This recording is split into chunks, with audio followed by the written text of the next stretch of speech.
Lady Master Pearl is no mere chronicle of events, but a guidebook into the light. Peter Mount Shasta has turned his autobiographical talents to this profound biography of his beloved friend and teacher, Pearl Doris.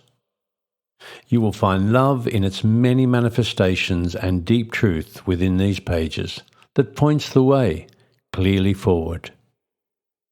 The example of Pearl's life will change you and open your own pathways to the light if you will allow it. This is a book of love and possibility, and even perhaps inevitability. Lady Master Pearl, My Teacher, by Peter Mount Shasta. Chapter 18, UFO Visitors. Late one night, Pearl was awakened by a humming sound and walked out of her bedroom onto the balcony overlooking the orchards. There, in the field before the house, was a silvery metal disc and a man and woman wearing jumpsuits walking towards the house. For some reason she felt no fear, and she waited as they climbed the stairs and walked towards her. They appeared to be normal humans, but exuded a sense of peace and self-mastery.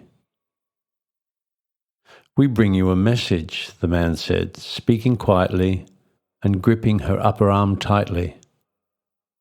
After imparting his message, he concluded, "You will not remember what I have said until some time in the future, when you will recall it as needed."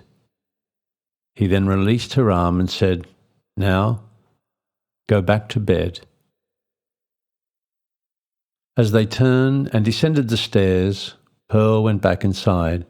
There, to her surprise, she saw her physical body on the bed. Perplexed for a minute, she said, "I am taking command here and getting back in my body." And the next thing she knew, it was morning.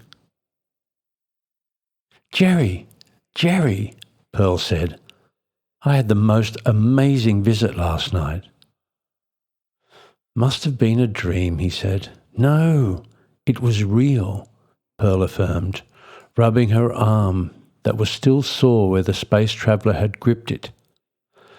As if to reassure her that the visit had really occurred, the arm remained sore for several days.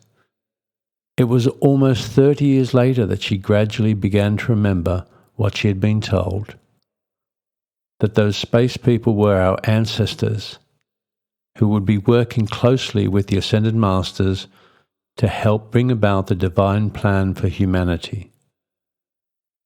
In March 1954, a friend phoned Pearl with an invitation to visit George Adamski, whose book on UFOs had just been published.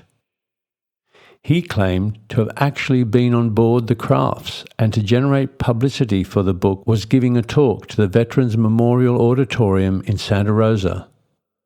At the end of the talk, he called Pearl into another room, lit up a cigarette and said, "You have something to tell me." To buy this or any other book from Peter Mount Shasta, please go to i-am-teachings.com. That's www.i-am-teachings.com.